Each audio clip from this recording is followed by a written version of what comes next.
So I'm taking 3 classes here. I'm taking a foundation design class, which is so far been about the types of soils underneath foundations and types of different foundations that are put on buildings or houses or bridges. And that one's kind of interesting. Um, and I also have a geotechnical environmental engineering class, which has been a lot about water treatment and how water can get contaminated from various different types of sources. That one we haven't had any homework in, but we're soon to have a class project on. So that one is interesting. And then I also have another class called data science, and that one has been driving me crazy. It is all about a computer language called Python, and which I've been joking around with other teachers that have done robotics with me.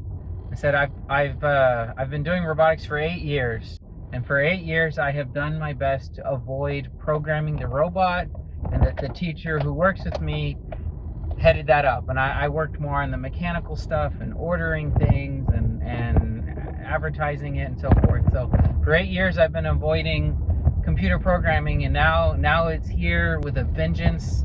The program is called Python probably because the more you mess up, the more it bites you and makes you lose sleep. I don't know. Anyways, a fun thing that happened today is that I went to go to the engineering computer lab to print something out, and when I sat down, I noticed this one student looked at me kind of funny, and I didn't think much of it, and then he walked over to me, and I thought, oh no, what is this? And he said, I think you were my teacher. Turns out I was. He graduated in 2021, which means I probably had him in my classroom in 2007, 2018.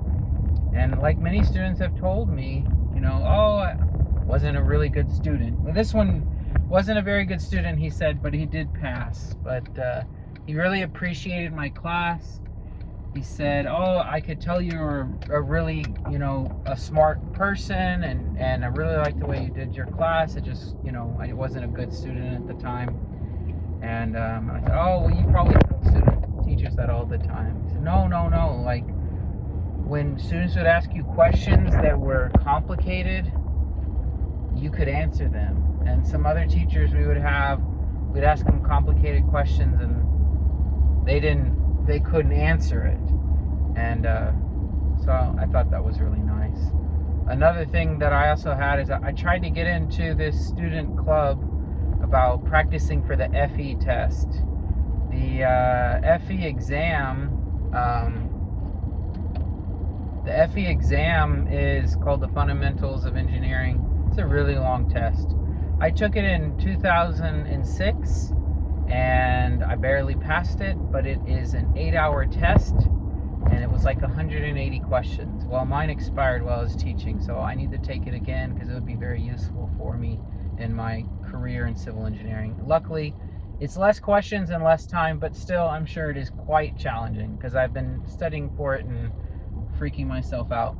Well, I tried to join this club so that I could practice with other students for this exam, but unfortunately they rejected my application, probably because I'm a graduate student, and it was originally really for seniors, undergraduates, so I don't quite fit it. But I was able to talk to the dean because he asked people who didn't make it in to talk with him in the morning, and he said it was fine if I joined sessions. I just wasn't like a member, and I was like, I don't need to be a member, I just want opportunity to learn more.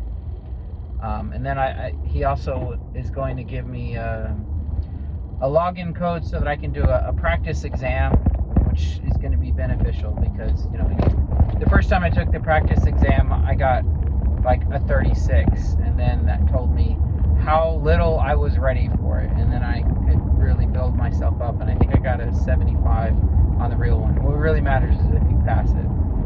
So I'm excited about that, and